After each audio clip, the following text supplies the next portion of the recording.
What's going on, guys? Welcome back to a brand new video. Today what I have for you guys, we're going to talk about the return of Mastercrafts. I also have some video footage and some photos to share with you guys on some upcoming bundles. We're also going to talk a little bit about the skill-based matchmaking update that we have received from Call of Duty, as well as potential free rewards that you're going to be able to claim during Season 1. Now, before we do get started, I want to remind you guys that I did double upload yesterday, going over all the Season 1 patch notes that you need to know about, as well as going over the Battle Pass. So if you missed any of those videos, I'll have them linked down in the description. Definitely recommend that you check them out. But anyways, let's go ahead and let's get into it. So yesterday in Call of Duty's blog post, they ended up showcasing a bunch of different photos, and it showed the upcoming operators, some cosmetics, what's coming in with this brand new update, and you can see that there were some brand new bundles that we haven't had in the game as of right now. Something that they said that was very interesting is they said other upcoming store offerings include the Tracer Pack Echo Endo Static Entropy Mastercraft, which confirmed to us that we're going to be getting the return of Mastercrafts in Call of Duty. This was first introduced in Black Ops 4, and if you don't know what they are, these are basically weapon variants like blueprints that can drastically change the way the weapon looks, and as you get eliminations, this blueprint actually starts evolving. So they also have camo variants that evolve as well, so if you have a camo and as you get eliminations with it, the camo starts changing colors and starts evolving as well, so it's not just limited to blueprints. We also ended up seeing that in Cold War as well, so I believe it's like a Treyarch thing where they do this. These are just some clips just to show you guys some examples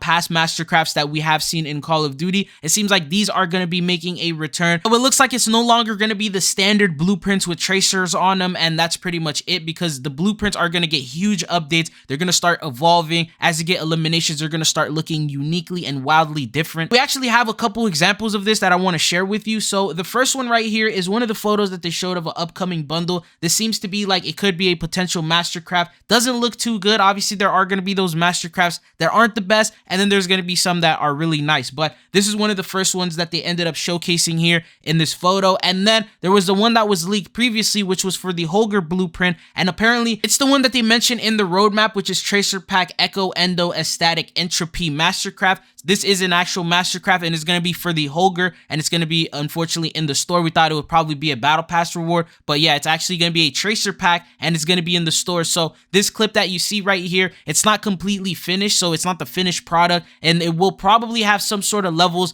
as you get eliminations, and it will have some sort of tracer rounds, because in this clip you don't see the tracer rounds when he shoots, so that's why it tells you like it's probably unfinished. So once that Season 1 update rolls around, it's actually going to be a completed version, and it's probably going to look a lot better than what you see here. Another example that we have is the Black Cell bundle. So if you take a look at the weapon blueprint that the Abolisher Black Cell bundle is holding on to, you can see the tip of the weapon is changing colors, and I'm going to assume that as you use the weapon, as you get eliminations, it's going to evolve and it's going to start changing to like a reddish color, and then it'll have a different stage or different variant of it as well. So this is probably what it will look like, but so far we haven't gotten official confirmation on exactly what cosmetics the Black Cell operator is going to come in with, but we do know that this is going to be his blueprint. We'll find out if they call it Mastercraft or not, but it just looks like from the trailer clip that we saw how he was glowing. The tracer effects on the weapon looked pretty crazy as well. You could see like the bullet holes or like red burning bullet holes in the trailer as well, so potentially this is going to be a Mastercraft weapon. They also ended up showcasing the super bright red camo that was on the Akimbo, so you can see here for like a split second. They also show it in first person, but you can see that this operator was holding this weapon.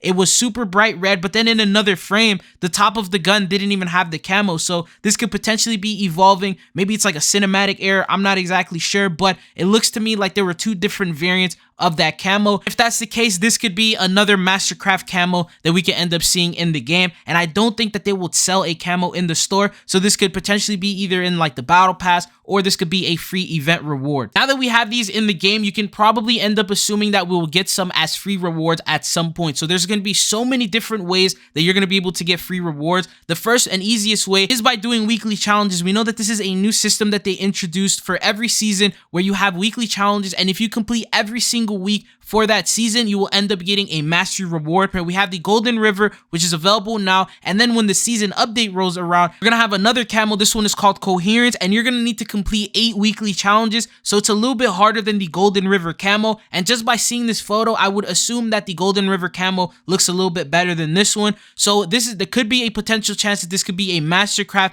Maybe this will start evolving. It'll start changing colors as you get eliminations, considering that you got to do an additional 4 weekly challenges in order to to be able to get this. As of right now, that's just speculation. Remember, there's going to be a bunch of other events that we're going to get. We have the boys, we have the Christmas event, we also have other weekly events that will start popping up. Also have the new zombie act, which can also give you potential rewards there as well. So there's going to be so many different ways that you can get free cosmetics that Mastercrafts could potentially end up being a reward that we'll end up seeing during the life cycle of MW3. So I think this is a very big upgrade from Modern Warfare 2, seeing some cosmetics being added into the game that are actually going to start looking really nice. It might encourage people to start buying more, and then it might also improve the quality of free rewards that we get. Another photo that I also noticed is this one from Zombies. You can see this operator right here holding onto this weapon, and it looks pretty sick. I mean, it looks really crazy. This could be a Mastercraft weapon blueprint, or it can also be a camo, not entirely sure, but I just wanted to share that with you guys just in case it does end up being one. But I'm almost certain Mastercraft weapon blueprints are going to be some upcoming rewards in Modern Warfare 3's life cycle. Other than that, let's talk about some other things that are coming in terms of cosmetics. There's going to be an update to executions and finishing moves. So according to MW3 Intel, he posted this saying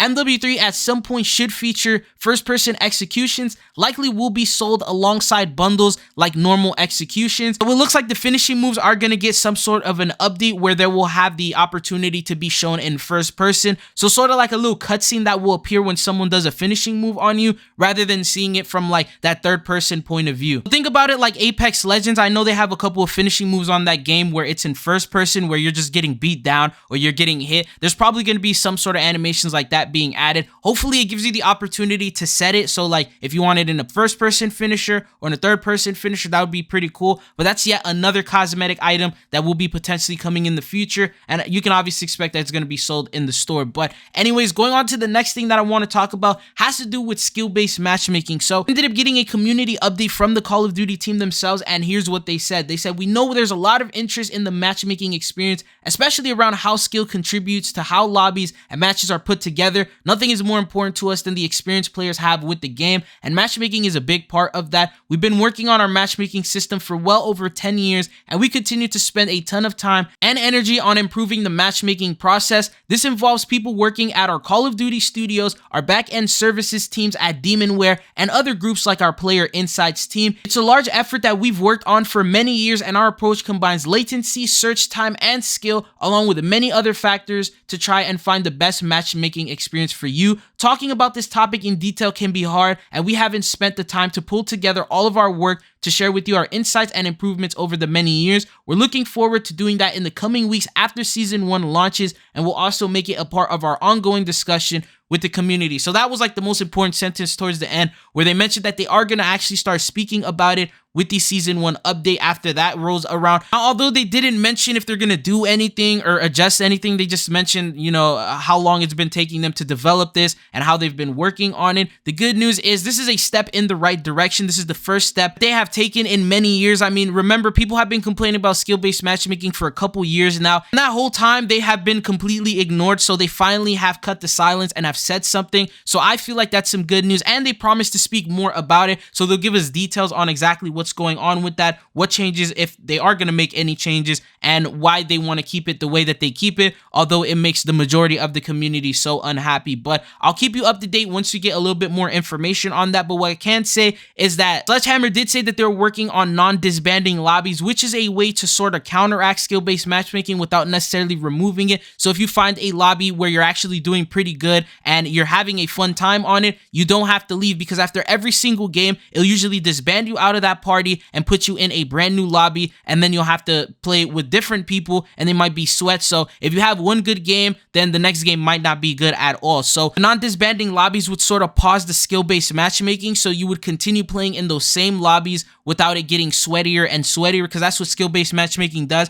If you were to go into a game, drop 100 kills, the game after that would matchmake you into a sweatier lobby, and as you progressively play those, it's just going to keep getting sweatier and sweatier, and that's how it goes with skill-based matchmaking. So the disbanding lobby thing would sort of pause that, and that's like the only thing that they've mentioned in terms of what they're actually bringing to the game. So that's something to look forward to, but let's see what they end up saying about this. They mentioned that they've been working on this for 10 years, so I don't think they're going to undo that just right away. And remember, skill-based matchmaking isn't necessarily about putting tryhards with tryhards, but they actually make a profit by doing it. So I'm not sure if this is true or not, but they've mentioned that there's also store matchmaking. So for example, they will put a guy who doesn't have skins or bundles or any operators, they will matchmake him against other players who have weapon blueprints, tracer effects, as well as new operators, and those players typically are a little bit better, and then they'll go up against them, they'll end up getting destroyed, and when they realize, hey, this guy has tracer effects, maybe that's why he's beating me, maybe it's because he's using these operator skins, and that would sort of try and convince people to go into the store and purchase these bundles. That I'm not exactly sure if it's true or not, but I saw this many times over on Twitter where they talked about how it's not just necessarily based on skill, but it's also based on the way that you play the game, like your play style, if you run a lot, if you crouch a lot, if you slide a lot, and then